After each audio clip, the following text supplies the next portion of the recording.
आज ही Doubtnut app download करें। Doubtnut पर होगा अब आपके सभी मैथ्स, केमिस्ट्री, फिजिक्स और बायोलॉजी डाउट्स का सफाया। बस अपने क्वेश्चन की फोटो खींचो, उसे क्रॉप करो और तुरंत वीडियो सोल्यूशन पाओ। Download now.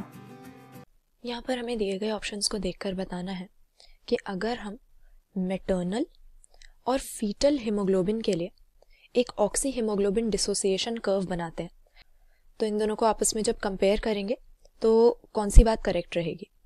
तो ये तो हम जानते हैं कि हीमोग्लोबिन हमारे बॉडी की नॉर्मल फिजियोलॉजिकल प्रोसेस के लिए बहुत ही इंपॉर्टेंट होता है, क्योंकि ये हमारे ब्लड में एक रेस्पिरेटरी पिगमेंट की तरह फंक्शन करता है।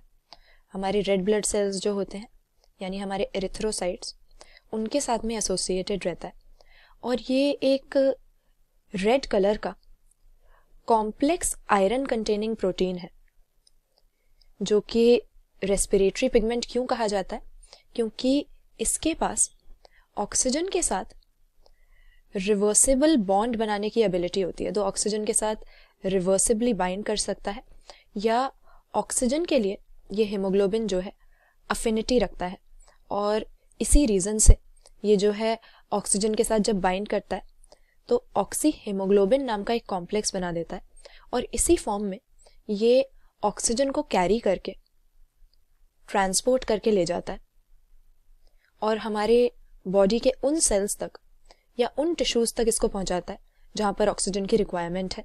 तो हीमोग्लोबिन हमारे ब्लड सर्कुलेशन के साथ ऑक्सीजन को कैरी करके इसको डिलीवर करता है हमारे बॉडी टिश्यूज तक। लेकिन यहाँ पर हम बात कर रहे हैं डिसोसिएशन कर्व की। तो हमने कहा कि हीमोग्लोबिन जब ऑक्सीजन के साथ जुड़ जाता है तो वो ऑक्सी हीमोग्लोबिन बना लेता है, लेकिन इसमें कई सारे फैक्टर्स हैं जो कि ऑक्सी हीमोग्लोबिन की फॉर्मेशन को अफेक्ट कर सकता है। तो इसमें से सबसे पहला फैक्टर जो है वो है ऑक्सीजन का खुद का पार्शियल प्रेशर, ऑक्सीजन की कॉन्सेंट्रेशन। तो अगर हमें ऑक्सी हीमोग्लोबिन बनाना है, हम चाहते हैं कि ऑक्सीजन हीमोग्लोबिन के साथ एसोसिएट हो, तो इसके लिए हमें सबसे पहली चीज़ तो ऑक्सीजन की कॉन्सेंट्रेशन हाई होनी चाहिए, अच्छी खासी होनी चाहिए। इसके बाद में दूसरा फैक्टर जो अफेक्ट कर सकता है वो होता है कार्बन डाइऑक्साइड की कॉन्सेंट्रेशन, जो कि आइडियली अगर हमें फॉर्मेशन करवानी ऑक्सी हीमोग्लोबिन की तो कम होनी चाहिए, PCO2 लो रहना चाहिए। इसके बाद हम करते हैं H+ आयंस की कॉन्सेंट्रेशन की बात। तो सिमिलरली कार्बन डाइऑक्साइड की तरह ही H+ आयंस की कॉन्सेंट्रेशन भी आइडियली जब कम होगी तभी ऑक्सी हीमोग्लोबिन ज़्यादा बनेगा, या हम कह सकते हैं pH हाई होना चाहिए। और इसके बाद जो हमारा फैक्टर आता है सबसे मेन, वो होता है टेम्परेचर। टेम्परेचर भी लो ही रहे तब ऑक्सी हीमोग्लोबिन के बनने के ज़्यादा चांसेस होते हैं। तो यहाँ पर हाई PO2 और फिर PCO2, H+ आयन कॉन्सेंट्रेशन और टेम्परेचर, ये सारी चीज़ें लो होंगी तब कंडीशंस फेवरेबल होंगी किसके लिए, ऑक्सी हीमोग्लोबिन के बनने के लिए। तो इन्हीं सारी चीज़ों को स्टडी करने के लिए हम ऑक्सीजन का या ऑक्सी हीमोग्लोबिन का एक डिसोसिएशन कर्व बनाते हैं, जहाँ पर एक एक्सिस पे हम कितना हीमोग्लोबिन ऑक्सीजन के साथ जुड़ गया है, कितना हीमोग्लोबिन सैचुरेट हो गया, ये देखते हैं। तो यहाँ पर हमने हीमोग्लोबिन की % सैचुरेशन ले ली और यहाँ पर हम ले लेते हैं ऑक्सीजन का पार्शियल प्रेशर। तो अगर इस तरीके से हम ग्राफ बनाते हैं तो हमें एक कैरेक्टरिस्टिक अपना S शेप का या सिग्मॉइड शेप का यहाँ पर कर्व मिलता है। तो कह क्या रहे हैं कि अगर हम मदर और फीटस दोनों के हीमोग्लोबिन का डिसोसिएशन कर्व बनाएंगे तो क्या होगा। तो अगर इन दोनों के हीमोग्लोबिन को हम कंपेयर करते हैं, देखा ये जाता है कि फीटस के हीमोग्लोबिन की ऑक्सीजन के साथ बाइंड करने की जो एबिलिटी होती है वो ज़्यादा होती है और मदर के हीमोग्लोबिन की कम होती है, क्योंकि सारे ही सब्सटेंसेस, न्यूट्रिएंट्स, ऑक्सीजन मदर और फीटस के बीच में कैसे एक्सचेंज होते हैं, प्लासेंटा के थ्रू। और ये मूवमेंट कब होगी, किसी भी सब्सटेंस की मूवमेंट होती है हाई कॉन्सेंट्रेशन से लो कॉन्सेंट्रेशन की तरफ, और अगर फीटस को अपने हीमोग्लोबिन के साथ ऑक्सीजन जोड़ना है लेकिन मदर के जैसा उसका सेम फीटस का हीमोग्लोबिन होगा तो कभी भी प्लेसेंटा के अक्रॉस मूव करके ऑक्सीजन उसके पास नहीं आएगा। फीटस के पास में ऑक्सीजन कब आएगा, जब उसका हीमोग्लोबिन ऑक्सीजन के लिए ज़्यादा अफिनिटी रखेगा या ऑक्सीजन के साथ बाइंड करने की ज़्यादा एबिलिटी रखेगा।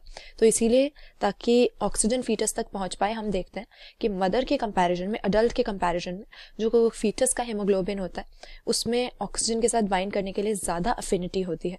और यानी यहाँ पर फीटस के हीमोग्लोबिन में ऑक्सी हीमोग्लोबिन बनाने की ज़्यादा एबिलिटी है। तो अगर मदर और फीटस का हम हीमोग्लोबिन कंपेयर करेंगे, डिसोसिएशन कर्व कंपेयर करेंगे, तो हम देखेंगे कि मदर का जो हीमोग्लोबिन होगा उसका कर्व थोड़ा राइट की तरफ होगा, क्योंकि ऑक्सी हीमोग्लोबिन जब कम बनता है, ऑक्सी हीमोग्लोबिन की फॉर्मेशन जब कम होती है, तो हम कहते हैं कि कर्व राइट की तरफ है। और अगर ऑक्सी हीमोग्लोबिन ज़्यादा बनता है तो कर्व लेफ्ट की तरफ होता है।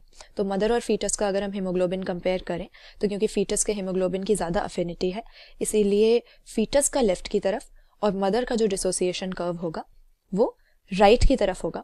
तो यहाँ पर दिए गए ऑप्शंस में से करेक्ट आंसर हम ऑप्शन ए मार्क कर देंगे, जहाँ पर लिखा हुआ है कि मैटरनल कर्व यानी मदर के हीमोग्लोबिन का कर्व राइट साइड की तरफ होगा। क्यों? क्योंकि इसकी अफिनिटी फीटस के कंपैरिजन में मदर के हीमोग्लोबिन की जो है वो कम है, और इसीलिए ऑक्सी हीमोग्लोबिन की एसोसिएशन के चांसेस भी कम है।